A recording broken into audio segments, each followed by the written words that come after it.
For our unit lesson plan, we decided to integrate our lessons around a particular business model, a particular product called Mike's Mustache Milk. It was actually a fabricated form of protein drink that we thought would kind of serve as a catalyst to integrate all of our different endorsement areas. Me being math, Mike being health, and Stefan being a business endorsement. We felt that would serve each one of our particular endorsement levels and be able to integrate our particular, I call it expertise, into a larger unit of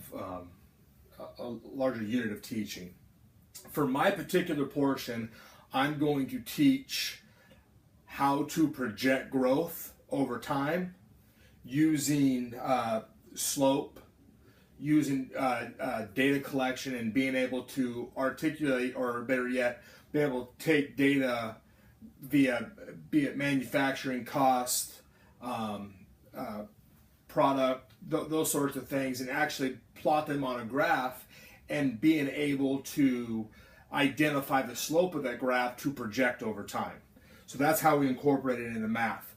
Now, the ways in which I differentiated this were twofold. I tried to differentiate based on learning styles, and I'll talk about how I did that initially.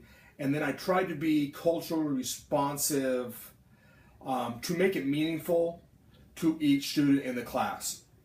To start off, the lesson begins with a diagnostic assessment of previous work that led up to being able to actually find slope, plot points on a graph, and find a slope for that. And this is the first way I differentiated my lesson. It's traditional just to have the teacher stand up and ask if there's any questions. And a lot of times students don't ask questions for a couple of reasons. They're embarrassed just to speak publicly in front of their peers. They may think that their question is not as intelligent as somebody else's, or they just don't want to answer a question. So I differentiate it in this capacity. Obviously, I used a kind of open-ended, you tell me what questions you have, and we'll go through them on the board, and we'll try to answer your questions the best we can.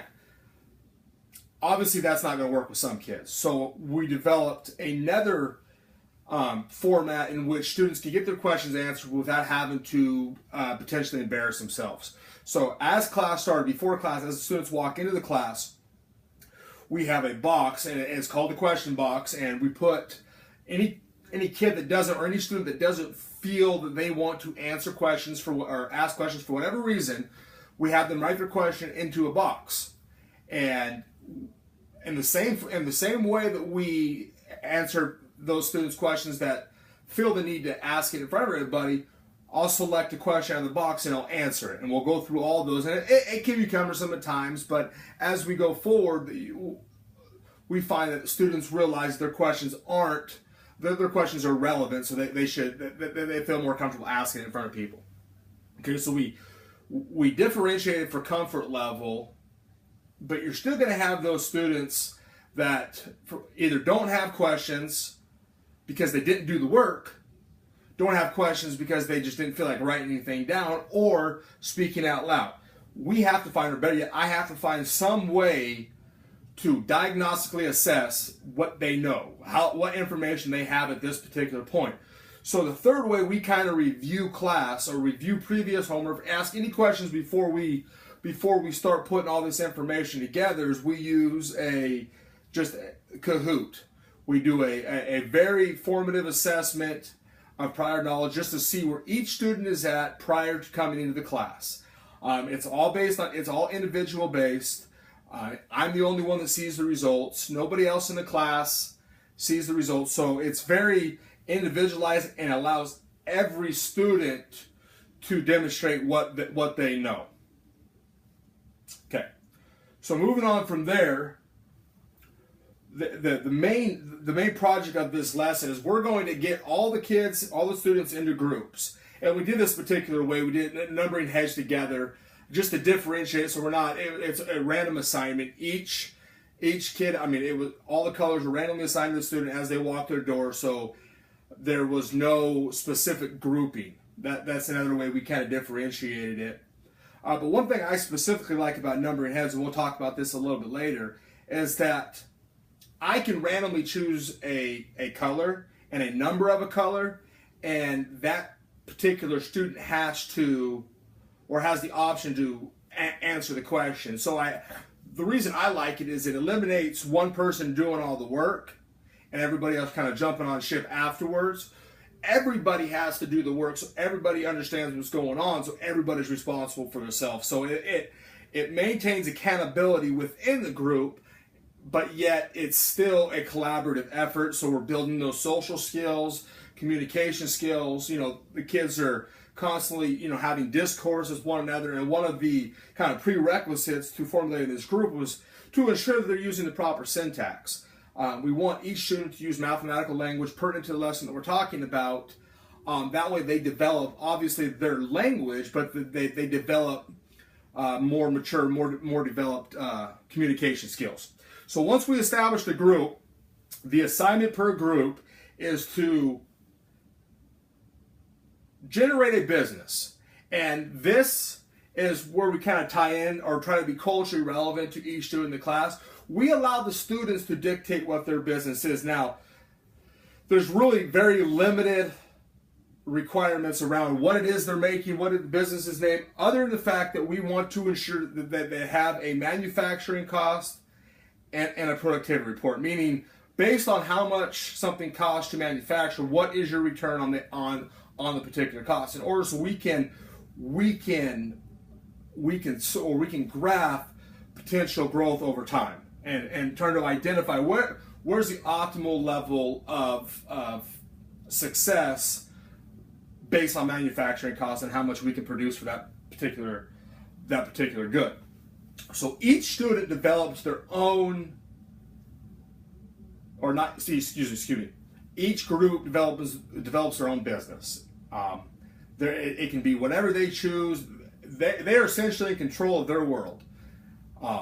Once they determine what their group is, they establish what they're making and how much it costs to make and how much they're making per cost, and all that information is taken and plotted on a graph. Once that information is plotted on the graph, we determine from there what the slope of the line is. Now, I'm not going to get into the specifics of that. I really want to touch on the differentiation portion. Okay, each student is responsible for his or her own work, but yet we're working collaboratively, and the kids really have ownership of what the product they're making or the business they have. So that's the second way we kind of differentiate this particular lesson. And lastly, and probably more importantly, is the differentiation to the special needs students, those kids with 504s, IEPs, some sort of learning disability. Particularly speaking to, because I won't talk about the other ones, but ELL students, I've provided written information for them. So maybe if I have a student that maybe reads better than they can actually speak, they have written instructions there for them to kind of assist them in planning their business, along with their group member, because we didn't group all the ELL students together, so they have to kind of work with everybody, but yet we've given them an avenue to succeed and communicate and understand with limited language skills. One thing that I like to do too with some of those students that have maybe behavioral issues or say ADHD is let them get up, let them walk around the classroom, as long as we're not being disruptive to every other group. Some kids need to be able to stand up and move around, because sitting and holding attention for a long period of time can be difficult if we don't give them the avenue to release some of their tension and be able to refocus. Now, obviously, that comes with some inherent issues if the particular student is going to be disruptive to other groups. So we do have to put parameters on their movement, but just giving them the ability to stand up and move around the classroom. In some situations, in some classes, we've actually given them permission to go somewhere else, maybe to a library, as long as we've pre-approved that, and as long as they're not being disruptive in the second location. But to kind of come full circle with this, we're taking this mathematical concept based on a unit lesson that we've established, and trying to integrate math specifically into business. And how can we be differentiated with our students in a math lesson? And this is kind of my thought process and how I went about developing my lesson plan based on some of those things that I feel are necessary in a classroom, based on some of those things that I've experienced as working in a classroom or being a student myself. We want to ensure that we give each student an opportunity to learn, an opportunity to speak their voice, an opportunity to be creative, an opportunity to have expression that they otherwise may not. So that's kind of the central theme here. Thank you.